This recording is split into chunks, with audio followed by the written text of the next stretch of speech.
Mga kaibigan, narito na ngayon ang pagtaya ng panahon ngayong umaga ng Miyerkules. Kasalukuyan nga na patuloy na pinapalakas nitong buntot ng bagyong Neyoguri ang itong southwest monsuno ang hanging habagat na ngayon ay umiiral dito sa may kanlurang bahagi ng Pilipinas. Patuloy itong magbibigay ng maulan na panahon dito sa may kanlurang bahagi ng bansa, pati na rin dito sa ilang bahagi ng kanlurang Kabisayaan. Asahan po natin ang rainy weather conditions dito sa may Zambales, Mimaropa, pati na rin sa may Cavite at Batangas ngayong araw na ito. Samantala, dito naman sa Luzon, particular dito sa may Metro Manila, sa natitirang bahagi nito, pati na rin dito sa may silangang bahagi ng Kabisayaan at Mindanao, asahan po natin ang fair weather conditions ngayong araw na ito. Magkakaroon po tayo ng mga pag-ulan dito sa may Luzon na maaaring magpabalik-balik ngayong araw na ito at diyan nga ay dala pa rin ng hanging habagat ngayong araw na ito. Magkakaroon din po tayo ng slightly higher chances of rain dito sa parting ito ng bansa at dahil nga yan sa pag-iral ng wind system na ito. May fair weather conditions naman ang mananaig dito sa may Mindanao, partikular na rin dito at kasama na rin dito ang may silangang bahagi ng Kabisayaan. Samantala mga kaibigan, bukas magaganap ang semi-final matches ng FIFA World Cup 2014. Nasa top 3 ng kasalukuyang ranking ang Spain at hindi naman nalalayo ang Germany at Brazil dito.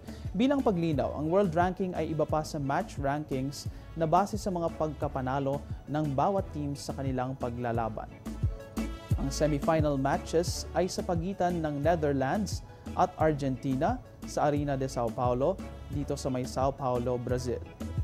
Mula rito sa Panahon TV, narito ang special weather outlook para sa Sao Paulo kung saan idaraos ang semifinals ng World Cup.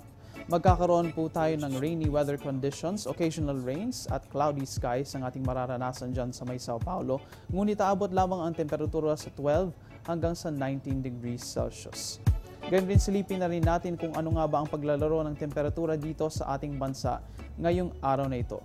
Ang ating temperatures ay maglalaro sa 24.7 hanggang sa 31 degrees Celsius kanina yung alas 2 ng umaga hanggang mamayang alas 11 ng tanghali.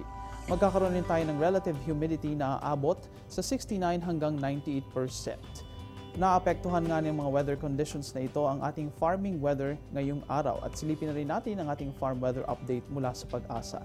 Magkakaroon po tayo ng rainy weather conditions dito sa may Luzon at sa may Visayas farmlands kung saan umiiral ang hanging habagat. Magkakaroon tayo ng upland temperature na aabot sa 15 to 20 degrees Celsius habang ang lowland naman ay magkakaroon ng mas mataas na 25 hanggang 34 degrees Celsius. Ang leaf wetness ngayong araw na ito sa mga lugar na ito ay aabot ng 4 to 8 hours at mananatiling moist ang soil conditions kaya naman hindi masyadong kailangan ang irrigation at pagdidilig sa inyong mga halaman. Samantala, dito naman sa may nalalabing bahagi ng bansa, partikular sa Mindanao, fair weather conditions for farming ang ating mararanasan ngayong araw na ito. Ang upland temperatures ay aabot sa 24 to 33 degrees Celsius, habang ang lowland naman ay aabot sa 25 to 34 degrees Celsius. Ang leaf wetness ay mas maiksi ngayong araw na ito sa may Mindanao, aabot lamang yan ng 0 to 4 hours. At ang ating soil conditions ay magiging moist pa rin kaya mainam na maglagay ng pataba sa inyong mga pananim. At yan ang komprehensibong ulat panahon ngayong umaga ng Miyerkules, July 9. Mula dito sa Pag-asa Weather and Flood Forecasting Center, ito ang Panahon TV kung saan walang pinipiling panahon ang pagbibigay impormasyon. Ako inyong nakasama ang inyong weather guide, Earl Figueroacion, na naniniwalang ang hamon ng panahon ay landas sa pag-ahon. Magandang umaga sa inyong lahat. Ang programang ito ay hatid sa inyo ng Air 21. Sagot ko, padala mo.